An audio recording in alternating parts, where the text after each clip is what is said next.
Welcome to Vnews, and following are the headlines. Vice Chairman of the National Assembly Wang Chu pays working visit to Italy. The capital city of Hanoi attracts almost $1 billion in foreign direct investment in the first 9 months of this year. The 22nd General Assembly of the ASEAN Interparliamentary Assembly wraps up in Cambodia. Lao Party General Secretary and State President Chomali Sayason visits the Democratic People's Republic of Korea. A delegation of the National Assembly, led by Vice Chairman Wang Chu is on a working visit to Italy with the aim of enhancing friendly ties between the Vietnamese and Italian parliaments and boosting bilateral economic and investment relations. On September 22nd, the delegation met with Vice President of the Chamber of Deputies, Rocco Buttiglione, and worked with the Committee for External Relations, the Committee for Constitution, and the Italian Parliamentarian Group for Solidarity with Vietnam. The Vietnamese guests also attended a working session of the Chamber of Deputies. Rocco Buttiglione spoke highly of Vietnam's recent development as well as cooperation between the two legislative bodies. He said Italy and Vietnam should increase the exchange of high-ranking delegations and the sharing of experience in lawmaking.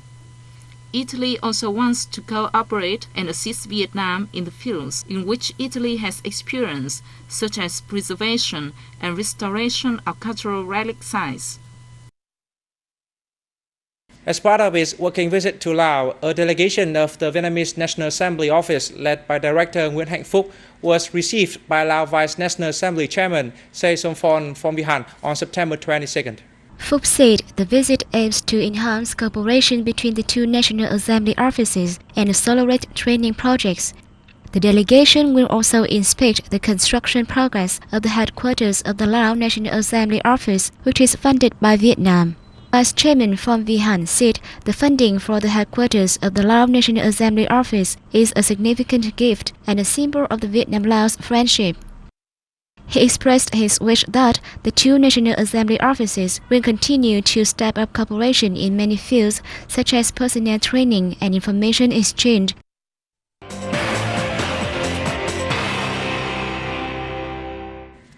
The Ministry of Culture, Sports and Tourism and the Vietnamese Embassy in Russia hosted a seminar in Moscow on September 22nd to promote Vietnam's tourism. The event was part of the Vietnamese Culture Days in Russia, which commenced a day earlier. Vietnamese Minister of Culture, Sports and Tourism Hoàng Tuấn Anh highlighted Vietnam's tourism advantages, noting that the nation welcomed 83,000 Russian tourists in 2010, making a year-on-year increase of 50%. In the future, relevant agencies of the two countries will work together to increase the numbers of visitors from Russia to Vietnam and vice versa, thus contributing to the development of the traditional friendship, mutual beneficial cooperation, and comprehensive strategic partnership between Vietnam and Russia. At the opening of the Vietnamese Cultural Days, the Russian Deputy Minister of Culture Elena Chukovskaya said, despite the geographic distance, Russia and Vietnam have maintained their close friendship and formed a sustainable strategic partnership and comprehensive and mutually beneficial cooperation, firstly in culture and arts. She wished that the Vietnamese Cultural Days in Russia would be successful, becoming an important event in the Russian people's cultural life and helping boost the cultural and art cooperation between the two countries. The Hanoi Statistics Office has reported the flow of foreign direct investment to the capital city in the first 9 months of 2011 reached almost $1 billion, tripling the figure in the same period last year. Of the total, $494 million came from 190 newly licensed projects, while the remaining capital came from 49 existing ones, raising levels of investment capital. The most significant new project was a $320 million in sewage treatment plant developed by the Gamuda Land Vietnam Company.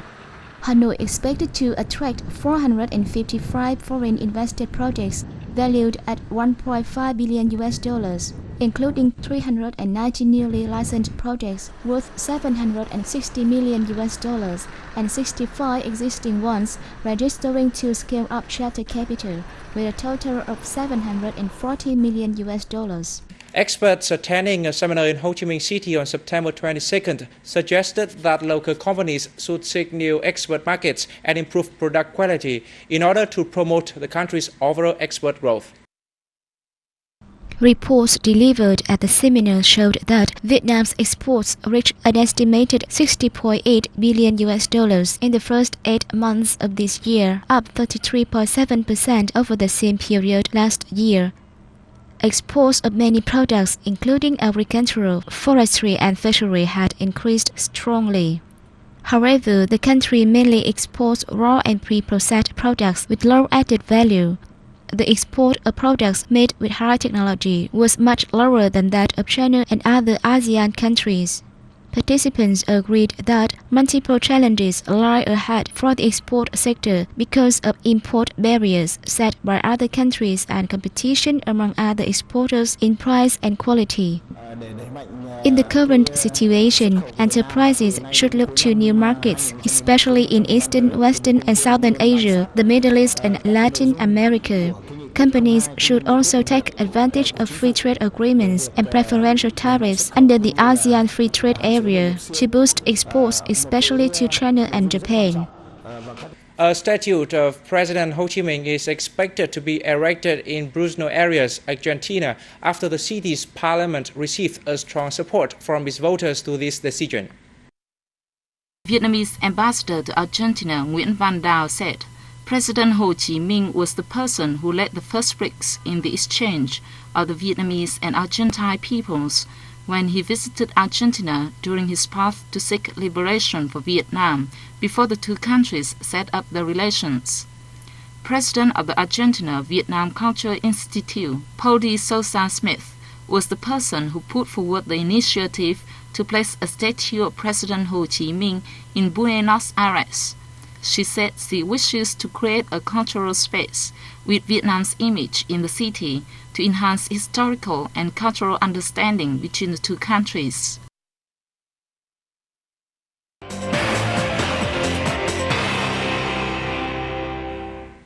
Moving to regional news, the 32nd General Assembly of the ASEAN Inter-Parliamentary Assembly, IPA 32, with the theme role of IPA in building a prosperous Asian community, concluded in Phnom Penh, Cambodia on September 23rd. In his closing speech, President of the Cambodian National Assembly Heng Samrin said IPA 32nd adopted a series of resolutions on security, politics, economics, social control issues, population, sustainable development, water resource management, and response to disasters. President Heng Samrin said the joint communique of IPA reflects a strong commitment of ASEAN member countries in solving big challenges in the current context.